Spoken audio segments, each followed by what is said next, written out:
Aku Mansur. Aku lahir segar bugar dengan berat badan 3 kg. Aku hidup di lingkungan keluarga yang sejahtera. Kedua orang tuaku selalu menginginkan aku untuk menjadi seorang dokter. Tetapi cita-citaku sebenarnya ingin menjadi astronot.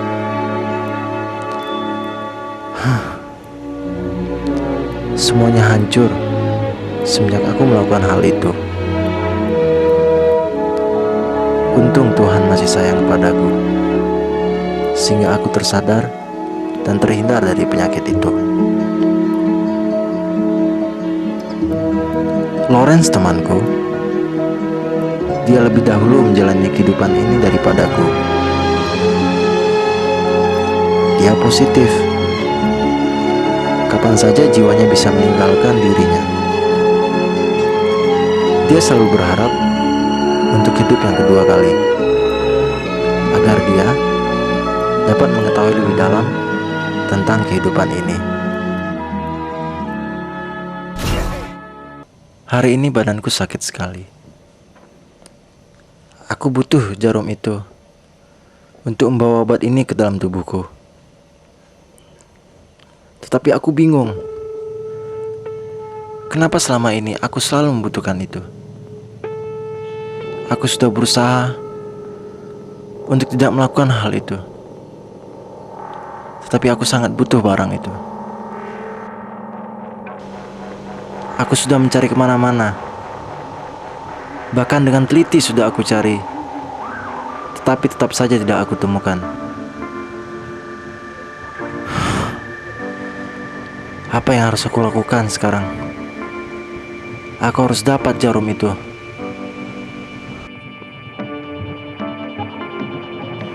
Oh iya, aku teringat kalau dahulu aku pernah memakai barang ini di suatu tempat bersama teman-temanku.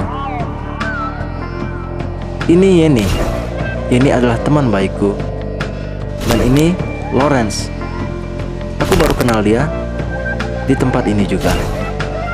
Begitu juga dengan yang lain, Komang dan Gepeng.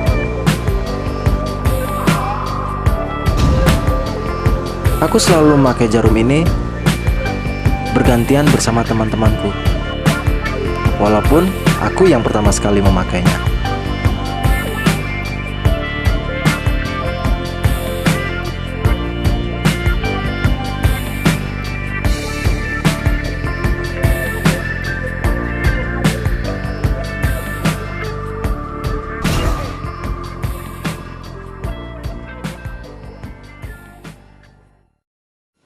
Hari ini aku lupa tanggal berapa. Yang pasti, Lauren datang kepadaku untuk mengatakan bahwa dia terkena virus HIV. Aku bingung. Aku tidak bisa berkata apa-apa. Bahkan menolong dia pun aku tidak bisa. Aku hanya bisa berdiam diri dan hanya bisa mendengarkan apa yang dia utarakan kepadaku. Tetapi aku sadar kalau aku sudah di ujung tombak kehidupan. Hanya saja Lawrence temanku mendahuluinya. Mungkin juga aku sama seperti dia, atau mungkin aku lebih dahulu daripada dia. Sekarang aku sudah jadi orang baru. Kehidupanku semakin membaik. Keyakinanku untuk hidup lebih kuat. Aku bebas dari belenggu narkotik. Cita-citaku semakin kelihatan walaupun berubah total.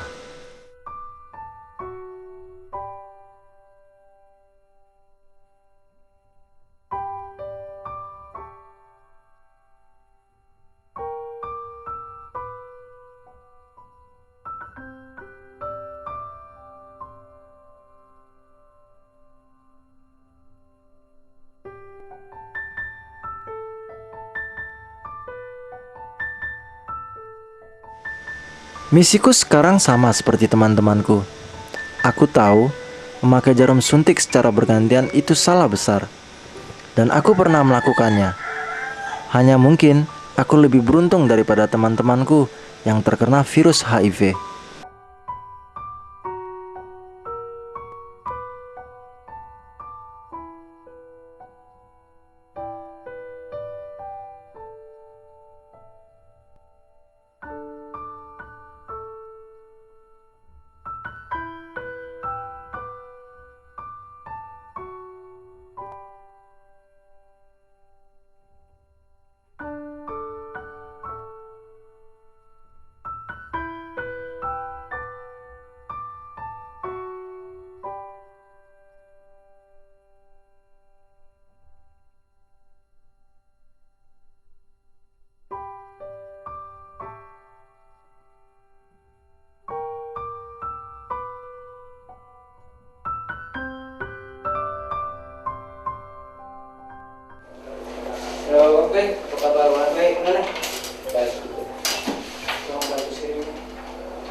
mata rantai penularan HIV di kalangan HIV.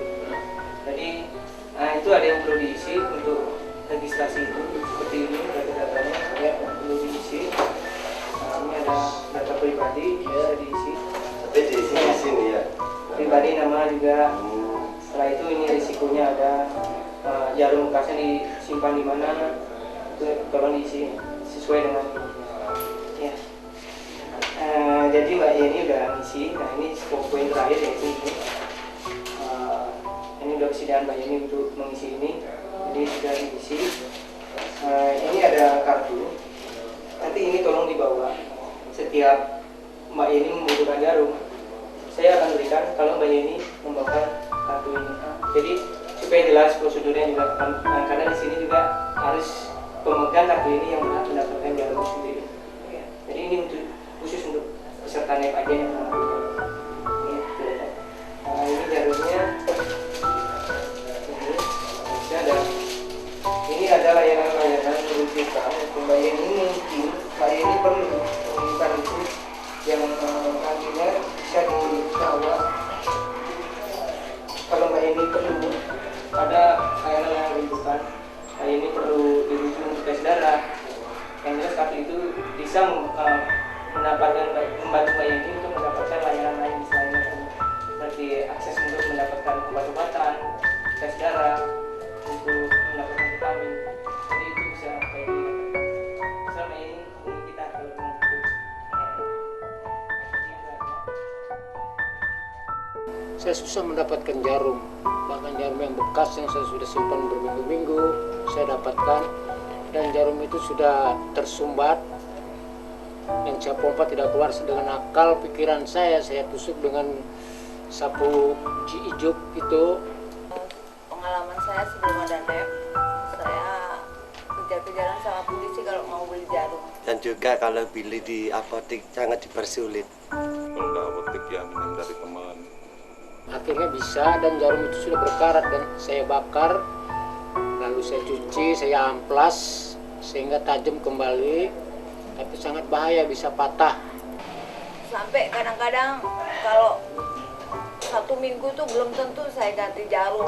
Juga aku simpan insulin itu di dalam rumah sampai berbulan-bulan untuk kebutuhan kita sehari-hari, apalagi kalau kita sakau. Itu mengakibatkan saya jatuh sakit. Ya, saya pernah sakit macam-macam, TB segala macam. Terus sampai waktu aku pernah make, saking sakonya nggak punya duit buat beli rokok udah tinggal separuh, mau tak pakai filternya ini aku takut panas dingin kayak dulu pernah, soalnya aku ngalamin.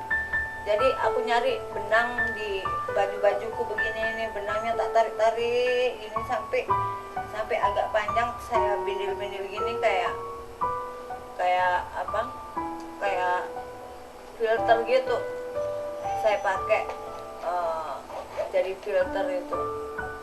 Sejak ada NEP atau Yayasan Hati-Hati, kita udah dapetin semuanya. Ya puji Tuhan sekarang ada Hati-Hati, ada NEP, nggak terlalu susah cari jarum. Mereka melayani saya dengan baik, dengan pengobatan, dengan alat-alat yang steril, sehingga penyakit itu saya jaga sekali jangan sampai terulang kembali pada diri saya.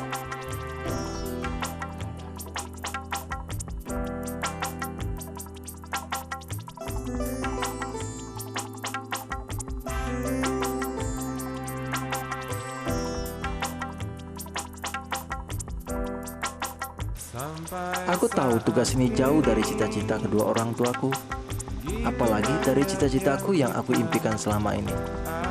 Tetapi bagiku ini cukup berarti. Walaupun hanya satu nyawa manusia yang bisa diselamatkan, itu sudah cukup bagiku.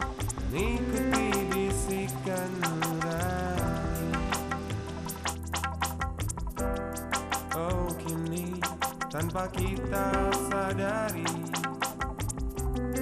semua hanya mimpi. Oh, kini tanpa kita sadari, semua hanya mimpi. Masalah HIV/AIDS dan peredaran dan pemakaian narkotika di Provinsi Bali saat ini merupakan masalah yang sangat kompleks, sehingga memerlukan bantuan semua pihak untuk dapat mendukung terhadap program pencegahan HIV dan narkoba. Saat ini, program harm reduction merupakan salah satu upaya yang tepat dan cepat pada saat yang tepat dalam rangka menanggulangi persoalan penularan HIV/AIDS di antara pengguna narkoba dan dari pengguna narkoba kepada masyarakat umum. Program pertukaran jarum suntik merupakan salah satu langkah yang sangat efektif dalam menekan prevalensi kasus HIV/AIDS di kalangan pengguna narkoba. Karena sampai saat ini prevalensi kasus HIV/AIDS sudah mencapai 50-60%, bahkan sangat memprihatinkan lagi karena kasus HIV/AIDS ini sudah merambah kepada bayi, anak-anak, remaja, bahkan ibu rumah tangga. Nah, untuk mencegah tingkat prevalensi yang semakin tinggi, maka kita perlu melakukan tindakan-tindakan yang cukup efektif. Nah, programnya adalah salah satu bagian. Nah, di dalam Yayasan Hati-Hati dalam hal ini sangat bertekad untuk melakukan upaya-upaya pencegahan yang signifikan terhadap penularan dan pencegahan HIV/AIDS ini. Di dalam Yayasan Hati-Hati ada program pertukaran jarum suntik yang dilakukan dengan 5 cara. Yang pertama ada pertukaran jarum suntik dengan sistem outreach. Yang kedua, pertukaran jarum suntik dengan sistem drop-in center. Yang ketiga, pertukaran jarum suntik dengan sistem home visit atau mengunjungi pemakai ke rumahnya. Dan yang kelima adalah pertukaran jarum suntik dengan sistem mobile. Mudah-mudahan dengan program yang dijalankan oleh Hati-Hati mampu menekan prevalensi yang terjadi di kalangan pengguna narkoba dan dari pengguna narkoba kepada masyarakat umumnya. Dan melalui kesempatan ini juga saya mengajak semua pihak, baik pemerintah, swasta ataupun instansi yang terkait untuk sama-sama peduli dalam menanggulangi masalah HIV/AIDS. Karena apapun yang Yayasan Hati-Hati lakukan tidak ada artinya apabila semua pihak tidak mendukung terhadap pelaksanaan.